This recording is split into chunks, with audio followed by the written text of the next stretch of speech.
Shalom Bapak Ibu yang dikasihi oleh Tuhan, jumpa lagi dengan saya. Walaupun saya nggak bisa menatap wajah Bapak Ibu semua, tapi saya mau sampaikan salam rindu buat semuanya.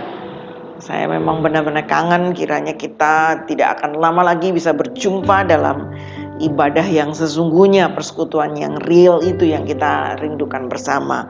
Sore ini saya ingin menyampaikan sebuah renungan sebenarnya, menanggapi apa yang sebenarnya sudah terjadi sekarang ini. Bapak Ibu, kalau Bapak Ibu ingat bahwa menjelang tahun 2020 saya sampaikan firman Tuhan secara berseri tentang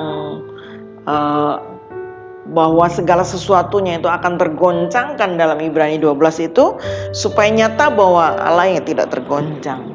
Dan benar bahwa hari-hari ini kita semua sedang digoncangkan dengan goncangan yang tidak main-main, seluruh dunia bersama-sama. Tapi pada akhirnya ingin membuktikan bahwa cuma Tuhan yang tidak tergoncang. Terbukti bahwa semua orang pada akhirnya mau merendahkan diri dan mencari Tuhan Allah dan kerajaannya yang tidak tergoncangkan itu. Nah saudara, di samping segala sesuatu ini membuktikan bahwa Allah itu tidak tergoncang, Allah juga ingin melihat saudara dalam kondisi seperti ini bahwa iman kita juga tidak boleh tergoncang. Karena dalam Lukas 18 ayat 8 dikatakan, ketika anak manusia itu datang, adakah dia mendapati iman di bumi ini? Artinya ketika Kristus datang yang kedua kali, masih adakah iman? Masih adakah orang yang tetap memiliki iman itu? Kenapa dia bertanyakan demikian? Saudara, dalam Matius 24 berbicara tentang tanda-tanda kedatangan Tuhan. Yesus mengungkapkan banyak hal. Ada godaan-godaan, ada ujian buat orang percaya. Yang pertama, dia berkata mengingatkan, awas jangan kita disesatkan. Jangan sampai disesatkan. Banyak yang datang mengaku Mesias, banyak yang menyamar sebagai nabi palsu. Tapi awas, hati-hati jangan sampai kita disesatkan. Nah, bagaimana kita mengetahui kita sesat? Supaya kita tahu yang mana yang asli dan yang palsu, kita tidak perlu mempelajari hal-hal yang palsu begitu banyak.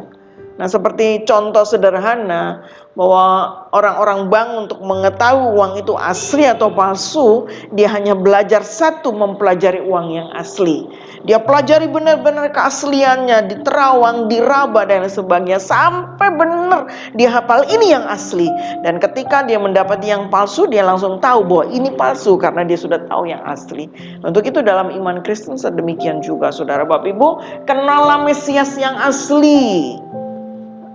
Kenallah Injil yang asli, kenallah kebenaran yang asli, dan saudara akan tahu yang palsu itu yang mana, dan saudara bisa menghindar dari itu.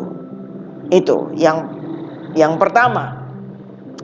Nasihat yang kedua saudara, dari Matius 24 juga saudara dikatakan bahwa orang yang bertahan sampai kesudahannya itu akan diselamatkan. Orang yang bertahan, arti bertahan ini berarti orang yang mengalami tekanan ujian apa yang sudah dicoba untuk tahu bertahan itu, karena sudah ada melewati masa-masa uji coba. Diuji, dicoba, tahu ini yang bertahan. Nah, saudara, Alkitab menulis, Yesus mengingatkan ada banyak hal yang akan terjadi dalam dunia ini. Peperangan, kelaparan, salah penyakit sampar, kesulitan-kesulitan besar yang membuat orang kehilangan kasih, tidak peduli dengan sesamanya. Tapi Yesus berkata, kamu harus tetap bertahan dalam segala situasi itu, karena itu adalah permulaan dari semuanya yang pada akhirnya Kristus akan datang kedua kali. Setelah Injil diberitakan ke seluruh dunia, dan bangsa-bangsa akan mengenal Kristus. Entah mereka terima atau tidak, dia akan datang yang kedua kali. Tapi yang pasti dia sudah menyatakan bahwa hanya dia yang tidak tergoncang di dunia ini dan di surga. Yang kedua, Allah mau kita juga punya iman yang tidak tergoncangkan, iman yang tidak mudah disesatkan, iman yang sudah teruji tetap bertahan dalam situasi apapun. kiranya itu dimiliki oleh seluruh jemaat Pondok Daud, bahkan dimiliki oleh seluruh umat Tuhan yang terus berjuang untuk tetap setia dalam kondisi apapun, mempertahankan iman di dalam Kristus Yesus Tuhan. Tuhan memberkati. Kita berdoa. Bapa di surga, kami tetap pada satu permohonan. Tuhan tolong kami untuk bisa bertahan melewati situasi yang ada sekarang ini.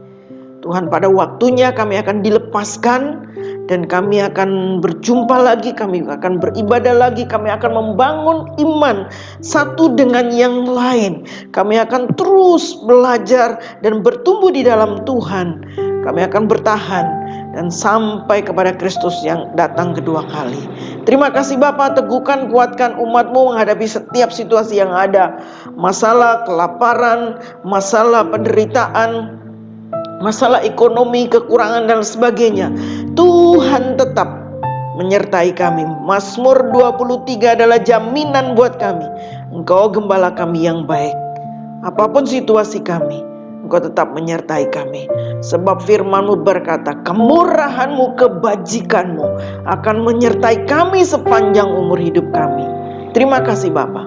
Dalam nama Tuhan Yesus Kristus kami sudah berdoa dan mengucap syukur. Amin. Tuhan memberkati semuanya.